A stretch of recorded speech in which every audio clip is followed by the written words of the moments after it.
놀랍게 변화되어지는 귀한 역사 있게 하여 주옵소서. 의탁드리며 사랑 많으신 예수님의 이름으로 기도하옵나이다. 아멘. 사무엘상 29장 1절에서 11절의 말씀, 하나님은 언약 백성을 도우신다. 하나님은 언약 백성을 도우신다. 제목으로 하나님 말씀 증거하겠습니다. 다윗은 사울의 위협을 피해 블레셋에서 망명 생활을 시작하게 되었습니다. 내 나라 내 조국을 두고 다른 나라의 눈치를 보며 망명 생활을 하는 것을 원하는 사람은 누구도 없을 것입니다. 가까이 일가 친척이 있고, 또 함께 우정을 쌓아왔던 친구가 있고, 또 함께 이 세상에 어떤 역할을 해보고자 다짐했던 동지들이 다 본국에 있는데 홀로 외롭게 망명 생활을 원하는 사람이 누가 있겠습니까? 그러나 다윗은 불가피한 이 선택을 할 수밖에 없었고, 인간적인 생각이었지만 이 선택을 이제 내리게 된 것이죠. 물론 처음에는 그럭저럭 아쉬운 대로 그래도 인정받고 자기가 주어진 상황 속에서 안정된 삶을 살아가게 되었습니다. 그런데 우리가 이전에 말씀드렸던 것처럼 상황이 급박하게 달라지는 사건이 일어나게 되었던 것이죠. 블레셋이 이스라엘과 전쟁을 벌이겠다고 선언을 하고 군대를 모집하게 되는 일이 벌어지게 되었다는 겁니다. 이 일은 앞서 말씀드렸던 것처럼 다윗에게는 상당한 어려움이 아닐 수 없었습니다. 내 조국 이스라엘 편을 들자니 지금 여기에서 배신자로 몰려서 재산을 몰수당하고 심지어 죽음도 당할 수 있고 왕을 농락한 것과 여러 가지 문제들이 따라오게 되는 것 아니겠습니까? 반면에 블레셋 편을 들어서 이스라엘과 싸우는 것도 하나의 방법이긴 하지만 동포에게 칼을 들이대게 되면 영영 이스라엘로 돌아갈 수는 없는 것 아니겠습니까? 내 형제와 싸우고 내 형제와 칼부림을 하고 나서 다시 그 집으로 들어가겠다? 그거는 있을 수가 없는 일이죠. 그러니까 이 잠시 안전을 위해서 블레셋으로 온 것뿐인데 영영 이스라엘로 돌아가지 못하게 되는 일이 벌어지게 됩니다. 문제는 이스라엘이 하나님이 계신 곳이고 하나님이 약속한 땅은 이스라엘 땅인데 그 땅으로 돌아갈 수 없음으로 인해서 이보다 더 큰 불행과 비극이 다윗에게는 없을 수 없게 되는 것이죠. 그러니까 막바지 벼랑 끝에 다윗이 이제 설 수밖에 없는 상황이 되게 되었다는 겁니다. 그런데 이때 중대한 일들이 있었음을 오늘 본문은 기록해 놓고 있죠. 3절 4절 같이 읽고 하나님께서 다윗에게 어떻게 행해 가고 계시고 또 그것을 통해 우리에게 어떻게 하나님이 행하실 것인지에 대해서 같이 배우도록 하겠습니다. 3절 4절 같이 읽겠습니다. 시작. 블레셋 사람들의 방백들이 이르되 이 히브리 사람들이 무엇을 하려느냐 하니 아기스가 블레셋 사람들의 방백들에게 이르되 이른 이스라엘 왕 사울의 신하 다윗이 아니냐. 그가 나와 함께 있은지 여러 날 여러 해로되 그가 망명하여 온 날부터 오늘까지 내가 그의 허물을 보지 못하였노라. 블레셋 사람의 방백들이 그에게 노한지라. 블레셋 방백들이 그에게 이르되 이 사람을 돌려보내어 왕이 그에게 정하신 그 처소로 가게 하소서. 그는 우리와 함께 싸움에 내려가지 못하리니 그가 전장에서 우리의 대적이 될까 하나이다. 그가 무엇으로 그 주와 다시 화합하리이까? 이 사람들의 머리로 하지 아니하겠나이까? 아멘. 전쟁을 위해서 이제 각 흩어져 있었던 이제 지방으로 흩어져 있었던 군대들과 또 그 전쟁에 참여하는 여러 지주들과 이제 군대 장관들이 이제 모여서 전략 회의를 이제 하게 된 것입니다. 그런데 이 회의 중에 이 다윗과 골리앗의 싸움을 기억하는 사람들이 이제 있었다는 것이죠. 당시 소년이었던 다윗이 블레셋 용사 중에 용사라고 일컬었던 골리앗을 한순간에 무너뜨리게 되었는데 40일 동안 주야로 소리를 치면서 피곤하지도 않은지 소리를 치면서 막 그렇게 이스라엘 백성들을 위협하고 조롱하고 이러는 이제 시간들을 겪을 때 이스라엘 백성들은 다 초죽음이 되어져 가지고 두려움에 바싹 긴장을 하고 아무도 대꾸하지 못하고 이제 전쟁이 나면 사기가 의욕이 떨어져 있는 이스라엘과 사기 충천한 이 블레셋과의 전쟁은 이제 뻔한 결과였는데, 갑자기 이제 청소년 된 한 17살 된 다윗이 나와 가지고 물매 하나, 짐승 잡는 물매 하나를 가지고 나와서 골리앗을 이제 쓰러뜨리는 사건이 있게 되었던 것이죠. 이로 인해서 전세가 하루아침에 뒤집어지게 되었고, 이 패배로 인해서 블레셋은 수년간 괴로움을 당하는 이런 일이 있게 되었던 것입니다. 그것을 기억하고 있었던 군대 장관들이 이제 이야기하기를, 아기스 왕을 향하여 이야기합니다. 전쟁 좋습니다. 전쟁합시다. 문제는 다윗은 사울보다도 더 위험한 사람인데, 사울보다도 더 위험한 사람을 전쟁에 우리와 같이 내보낸다서 그 사람이 행여라도, 다윗이 행여라도 얼마나 이 사람이 용맹한 사람이었는지 기억 못합니까? 물매 하나 들고 나와가지고 그거 하나 가지고 이 골리앗을 무너뜨려서 우리나라가 이 지경이 되었는데, 그 사람과 함께 600명을 데리고 나가서 이 전쟁을 하라는 말입니까? 이 전쟁 우리는 못합니다. 이렇게 이제 주변에 있는 사람들이 거부하게 되었던 것이죠. 분명히 전쟁에 나가면 문제가 심각해질 것이다, 이렇게 얘기를 합니다. 이제 전쟁이 벌어지게 되면 강성그룹의 이야기가 이제 채택이 될 수밖에 없지 않습니까? 이게 그냥 뭐 몇 푼 손해보고 마는 일이 아니라 목숨이 왔다 갔다 하는 일이기 때문에 목숨 걸고 싸우는 사람들의 이야기를 안 들을 수가 없죠. 그러니까 전쟁이 벌어지게 되면 이제 강성그룹의 이야기들이 어디로 튈지 모르게 이제 지나가게 되는 거죠. 우리가 회의를 하다 보면 의견이 하나 개진이 되게 되면 이상하게 다른 쪽으로 흘러가게 되는 이런 일들을 종종 경험하게 됩니다. 왜? 사람들이 하는 일이기 때문에 그런 것이죠. 이것은 이제 사실이었기 때문에 다윗이 블레셋 용사였던 골리앗을 보기 좋게 무너뜨리고 블레셋이 패배를 한 것은 역사적 사실이기 때문에 이쯤 되게 되면 더 강경한 소리들이 나올 법도 한 상황 아니었겠습니까? 저런 사람을 지금 부하로 데리고 있었습니까? 지금 저 사람을 데리고 싸워라는 말입니까? 저거 감옥에 쳐넣든지 아니면 이번 기회에 보기 좋게 죽여야 됩니다. 이러한 의견들이 나올 수 있었겠죠. 어쩌면 나왔을 수도 있습니다.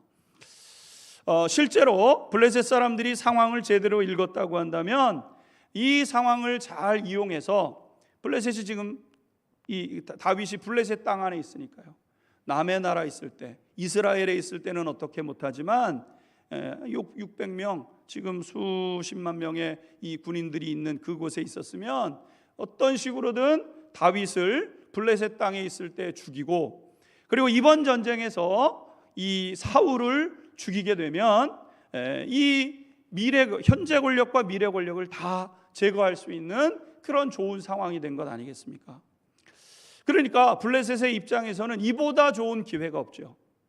그러니까 이 상황을 제대로 읽었던 사람이 있었다고 한다면 블레셋에게 있어서는 이보다 좋은 호재는 없는 것이고, 반면에 이스라엘 백성들에게 있어서는 지금 현재 권력인 사울도 죽고 나면 그 다음에 다윗이 통치를 해줘야 되는데, 다윗도 블레셋 땅에서 사라지게 됨으로 인해서 이스라엘 백성들은 굉장히 어려운 형편에 놓이게 되는 중대 사안에 있게 된 것이죠.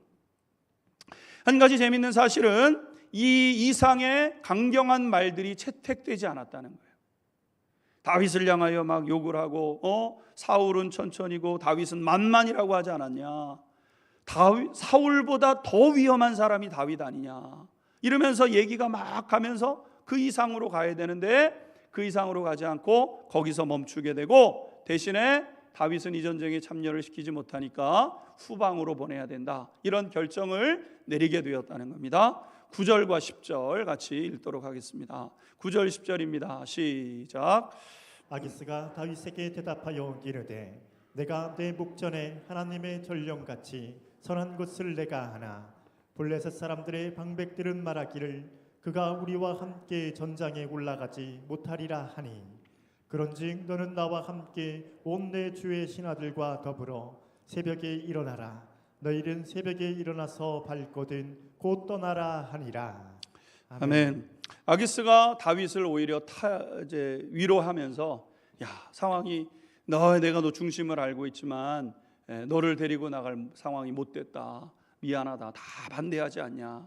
자꾸 부딪히니까 그냥 오늘 밤, 이 밤 지나고 나면 내일 새벽 일찍 사람들 일어나기 전에 나머지 600명과 함께 본래 있었던 자리로 돌아가라고 이렇게 이야기를 하게 된 거죠. 여러분, 이것은 사람이 하는 일이라고 하기에는 신비한 부분이 이 안에 있는 것 아니겠습니까?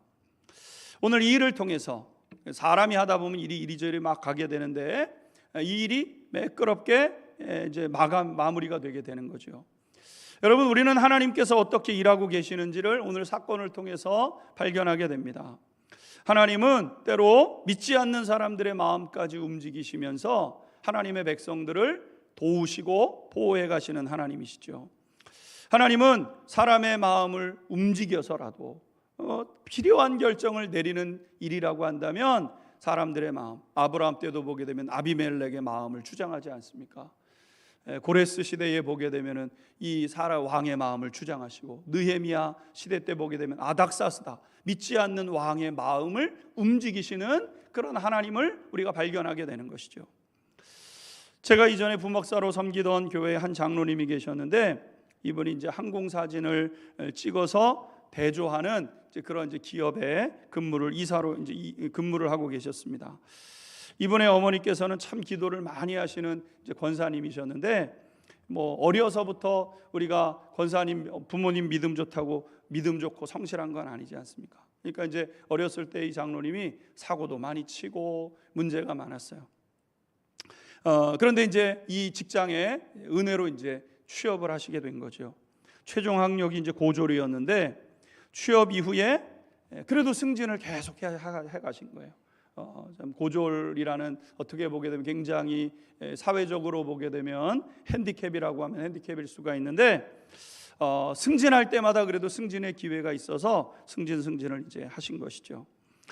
그런데 그 회사에 이사한 사람이 정년을 맞이하게 되면서, 은퇴를 하게 되면서 이사 승진 절차가 이제 시작이 된 겁니다. 경쟁자는 모두 세 사람이었는데, 같은 회사에 이제 세 사람이었는데 쭉 같이 올라온, 자리는 하나고 그 사이에 물망에 오르는 사람은 이제 세 사람이 된 거죠. 한 사람은 유명 대학에서 아주 공부를 잘한 엘리트였고, 다른 한 분은 국내 유명 대학에서, 한 분은 해외파고 학내는 국내파인데 그래도 굉장히 이름 있는 데서 공부를 하고 그리고 이제 온 분이었죠. 그리고 이제 이 장로님, 고졸 출신의 장로님, 이 세 분이었다는 겁니다. 그러니 경쟁이 안 되는 거죠. 2대 1로 붙으면 그 사람이 무슨 약점을 하나 이렇게 발견하면 뭐 어떻게 해서든 될 확률이 있기는 하지만 경쟁자가 셋입니다. 근데 이 두 분은 누가 봐도 커리어가 있는 그런 분이고, 내놓으라 할 게 별로 없고 본인도 아시는 거죠. 그러니까 이 지금 상황이 굉장히 안 좋은 상황인데, 만약에 이 승진 절차에서 이제 떨어지게 되면 문제가 생기는 거죠.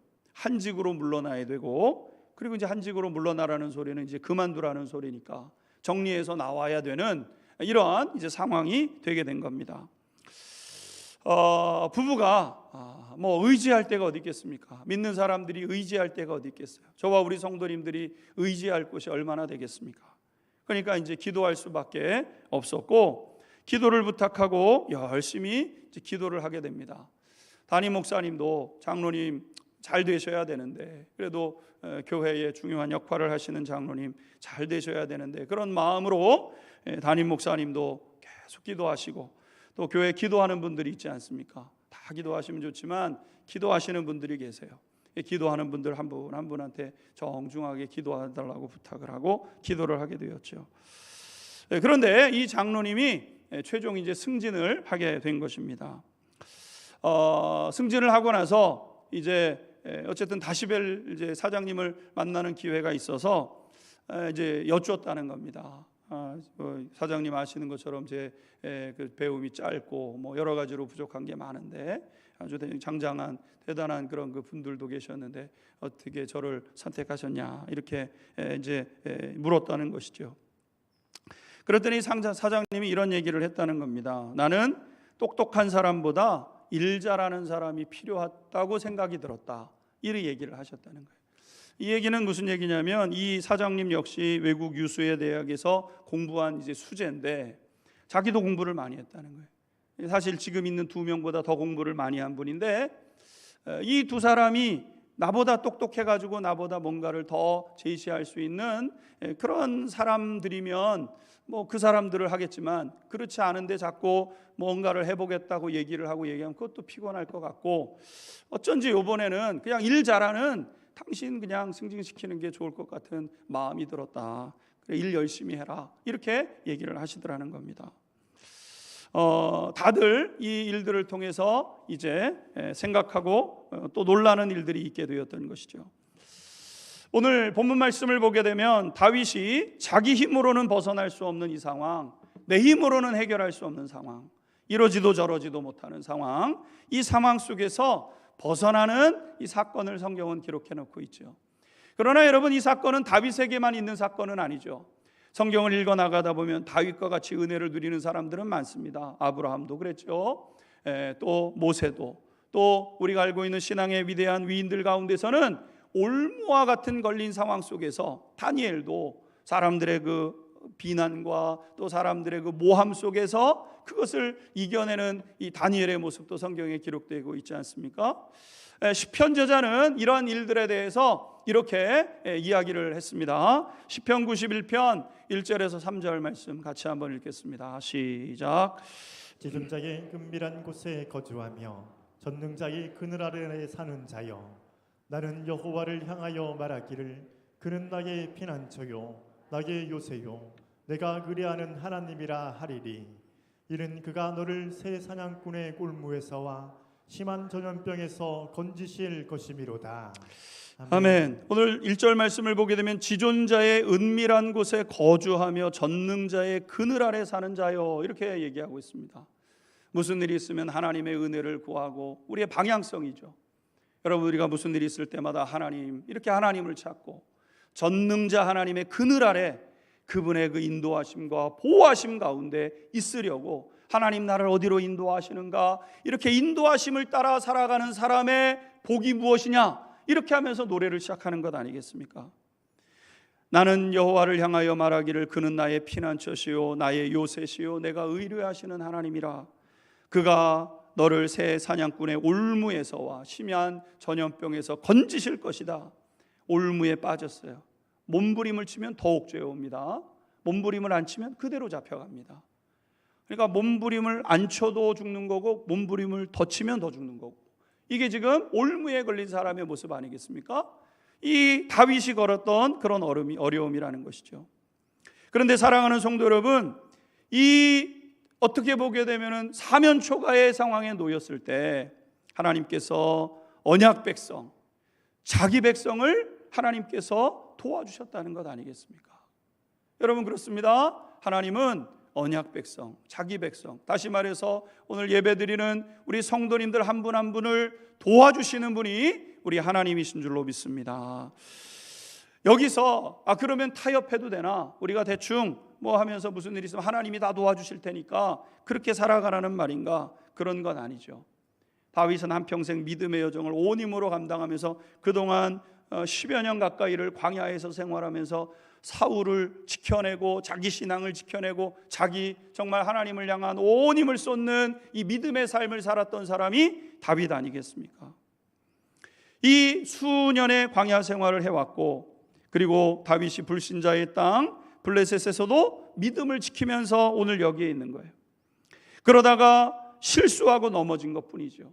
인간의 연약함 때문에. 그러니까 우리의 마음의 방향이 중요합니다. 하나님 어떻게 도와주시겠지 이러고 살아가는 인생이 아니라 하나님 도와주세요, 하나님께 의지하, 그러다 실수할 수 있습니다. 실수할 때 그 하나님께서 도와주시는 거예요. 하나님은 우리 실수에 이거를 돌보시고 갚아주시죠. 사람의 마음을 움직이고 환경을 바꾸고 갑자기 제도를 바꾸셔서라도 하나님께서 거룩하고 복된 길을 걸어가려고 애쓰는 사람들을 도와주시는 것 아니겠습니까? 그러므로 우리 성도님들이 그 하나님을 믿고 신뢰하면서 더 거룩하고 더 하나님의 뜻을 따르는 길을 힘껏 걸어가는 우리 안양중학교의 성도님들 될 수 있게 되기를 주님의 이름으로 축원합니다. 이 사실을 더 분명히 일어나는 사건이 이어서 일어나게 되는데, 블레셋 왕 아기스가 다윗을 끔찍히 위하게 되었다는 겁니다. 6절 7절 같이 읽겠습니다. 시작.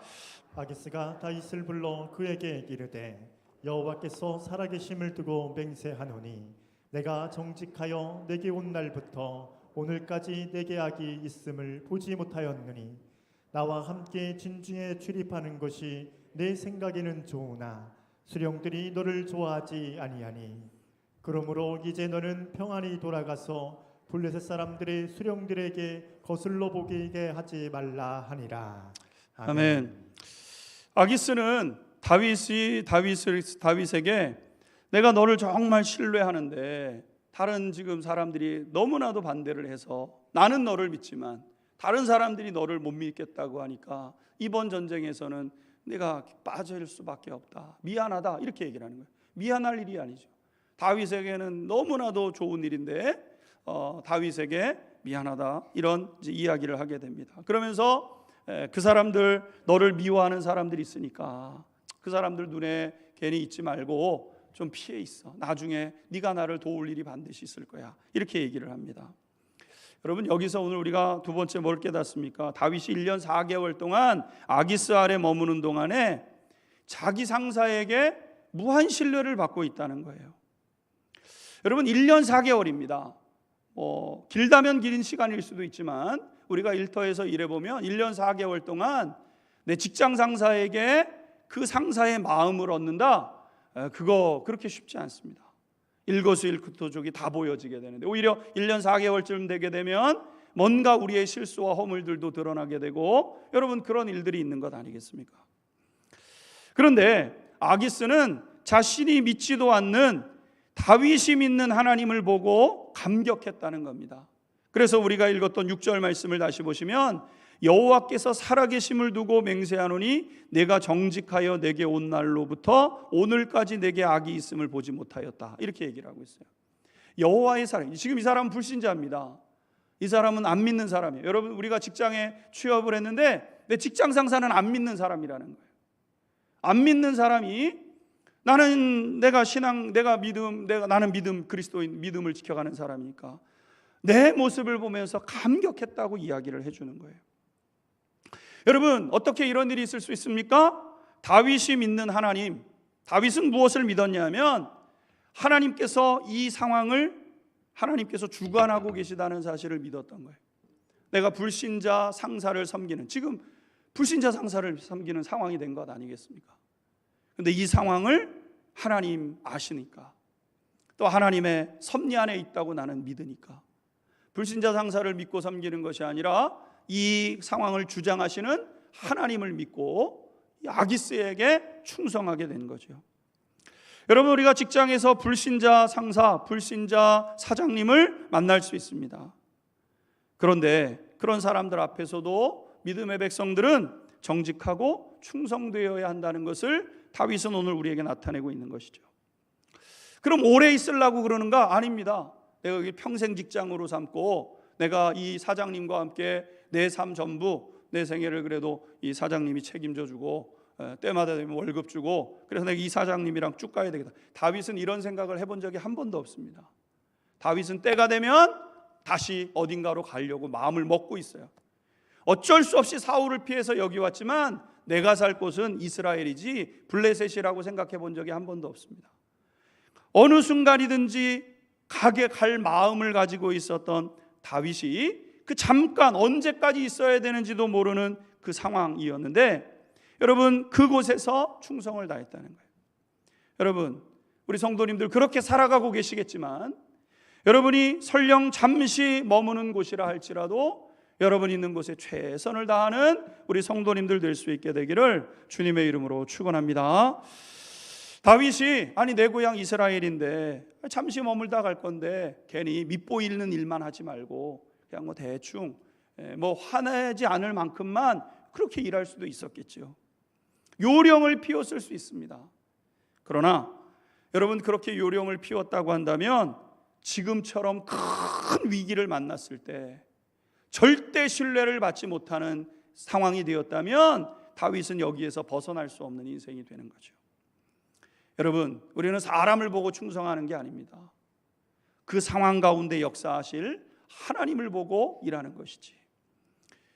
요셉처럼, 느헤미야처럼, 다니엘처럼, 그리고 오늘 다윗처럼 그렇게 믿음으로 충성된 삶을 감당하는 우리 성도님들 되시기를 주님의 이름으로 축원합니다.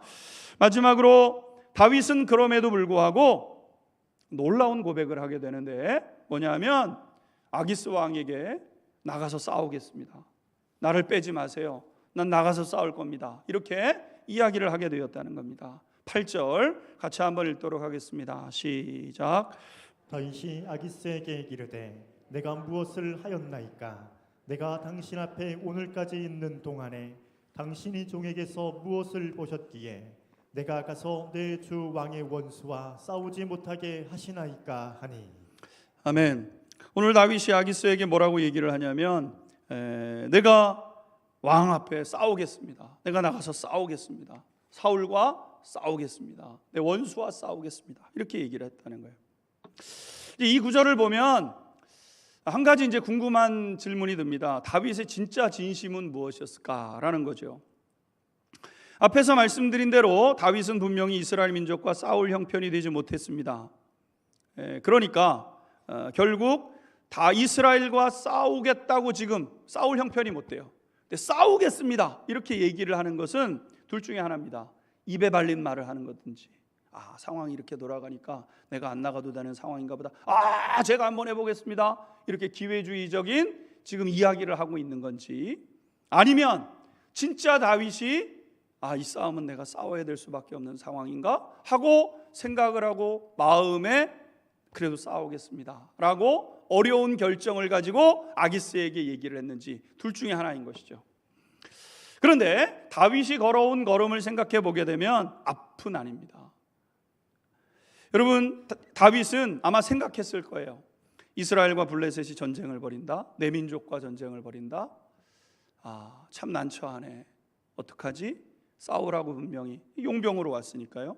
돈 줘서 보호해주고 땅 주고 집 주고 해가지고 왜 지금 여러분 다윗을 아기스가 그렇게 보호해 줍니까? 싸울 때 나가서 싸우라고 지금 해주고 있는 것 아니겠습니까? 싸움이 벌어졌어요. 당연히 나갈 수밖에 없는 상황이에요. 생각했겠죠. 기도도 했겠죠. 하나님, 지금 상황이, 이 상황에서 내가 이 아기스에게 못 나갑니다라고 얘기 못하는 상황입니다. 하나님 아시죠? 이렇게 생각을 했겠죠. 여러분, 그러면서 자기가 걸어왔던 걸음도 생각했을 겁니다. 다 사울을 죽일 수 있는 상황이었는데 선택하지 않았어요. 2번 죽일 수 있었습니다. 2번 죽이는 거 다 하지 않았습니다. 그리고 진리를 선택했어요. 왜? 하나님을 생각했기 때문에. 그리고 블레셋에 왔습니다. 그리고 여기서 지금 벌어지는 일들이 내 손을 떠나는 일이에요. 내가 어떻게 못해요? 내 힘으로는 안 되는 일이에요. 이러지도 저러지도 못하는 일이에요. 내 손을 떠나는 일. 다윗이 그래서 무엇을 생각했겠습니까? 그러면 하나님이 하실 수밖에 없는 일 아닌가? 하나님이 어떻게 하시겠지? 여러분, 살다 보면 이렇게 되고 싶은데 되지 않는 일이 있을 수 있잖아요. 그러면 어느 순간 애쓰고 수고하다가 하나님께 의탁해야 되는 때가 오는 거예요. 그러니까 아마 다윗은 분명히 하나님 앞에 의탁을 했을 수밖에 없었을 겁니다. 정말 하기 싫지만, 해서도 안 되는 일이지만 결국 해야만 한다면 할 수밖에 없는 것 아닌가. 아마 다윗이 이런 생각을 했을 겁니다. 하나님이 나를 이스라엘의 왕으로 삼기로 하셨지만 내가 믿음이 약하고, 그래서 내 생각과 내 뜻대로 망명생활 내가 선택을 한 나. 그러니까 하나님은 나를 왕으로 세우시기를 원하셨지만, 그래, 내가 왕이 될 만한 그릇은 안 되나 보다. 하나님은 역사하시는 하나님이시지만, 그래, 나는 하나님의 그 은혜를 받았지만 그것을 지켜가지 못하는 그런 운명인가 보다. 이것이 다윗의 생각이었던 것이죠. 다윗은 진심은 아니었지만 그렇다고 그것을 피하려는 잔수를 쓰는 것도 아닙니다. 여러분, 이것은 믿음의 타협이 아닙니다. 믿음의 타협은 나 편하자고 해서는 안 되는 일을 하는 것이 믿음의 타협이죠. 해서는 안 되는 일이에요. 그런데 내가 편한 기회가 되니까 그냥 한번 요거 조금만 양심에 꺼리끼는 일을 있고 신앙 양심에 꺼리끼는 일이 있는데 한번 하면 그냥 대박을 치니까 한번 그냥 넘어. 이건 타협이죠, 여러분. 반면에 정말 하고 싶지 않고 할 수 없는 일이라고 생각이 되지만 어떻게 합니까? 할 수밖에 없는 그런 형편에 있는데 벼랑 끝에 서는 거죠. 여러분, 벼랑 끝에 서는 심정으로 그것을 운명으로 받아들이는, 운명으로. 결국 할 수밖에 없는 것 아닌가? 내려놓아야 될 부분 아닌가? 내 손을 떠나는 일 아닌가? 내가 여기서 왕 못 될 수도 있는 거예요. 이 일로 인해서 왕이 못 될, 어떻게 하는가? 내가 그렇게 선택한 걸. 내가 오지 말아야 될 땅에 왔고 내가 해서는 안 되는 결정을 내려서 이제 와가지고 먼 산 국리를 하겠다고 내가 지금 이제 와가지고 잔수를 쓰겠는가? 이게 다윗의 결론 아니었겠습니까? 생각하고 기도했지만 이거는 어쩔 수 없는. 그러니까 다윗은 싸우기로 마음을 먹은 거예요. 왕이 안 될 걸 뻔히 알면서 하나님의 뜻이 나를 통해서 이루어져야 되는데 하나님의 뜻이 내 죄 때문에, 내 연약함 때문에, 내 잘못된 결정 때문에 이루어지지 않을 수도 있겠구나. 어쩌는가? 네, 그릇이 그만큼인 걸 받아들이기로 결정하게 되는 것 아니겠습니까? 여러분, 그런데 이 길밖에 없음을 깨닫고 피하지 않고 그것을 책임지는 것, 여러분, 이게 믿음의 삶입니다. 우리가 신앙생활하면서 많은 분들이 신앙생활하면서 이렇게 해가지고 하나님 피할 길 주세요. 피할 길 찾으려고 여러분 잔수를 쓰려고 신앙생활하시고 있으면요, 빨리 돌이키셔야 됩니다. 그런 길은 없습니다. 하나님 안에서 잔수 부리면서 복된 길을 걸어갈 수 있는가? 그럴 수는 없어요. 하나님 앞에 진실된 마음, 그래, 하나님은 나를 그렇게 복되게 하시려고 하셨는데 내 그릇이 이 모양이야. 받아들이고 하나님 앞에 그 충성됨을 지켜가기로 결정하는 그 믿음의 삶, 하나님께서 그 믿음을 통해서 일하시고 역사하시는 거죠. 하나님은 우리가 아는 것처럼 이 결정과 이 고백을 받으시고 하나님이 이 일을 개입하시고 상황을 뒤바꾸셨던 것이죠. 그렇습니다. 사랑하는 성도 여러분, 언제나 어디에 있든지 우리가 진리를 붙잡아야 될 이유가 여기에 있는 것이죠. 그리고 그 진리의 기초를 두고 충성된 삶을 살아갈 뿐만 아니라 때로는 무거운 책임을 지는 자리라 할지라도 내 인생이 완전히 바닥으로 깔아앉을 수 있는, 그래서 그럼에도 불구하고 책임을 져야 되는 그 상황 가운데 놓여지게 될 때 회피하지 않고 그거 감당하기로 결정하게 될 때 그 길이 어떤 길입니까? 다윗의 길인 거예요. 그리고 여러분들이 이 다윗의 길을 넘어서야 드디어 예수님을 따라가는 그 길의 한 모퉁이에 서게 되는 거죠. 나는 우리 안양중학교의 성도님들이 다윗이 걸었던 신실하고 정직하고 충성된, 그리고 책임감 있는 이 길로 걸어가셔서 하나님이 우리 성도님들을 통하여 이루시고 또 주시기를 원하시는 그 은혜와 복을 누리는 귀한 역사가 있게 되기를 주님의 이름으로 축원합니다.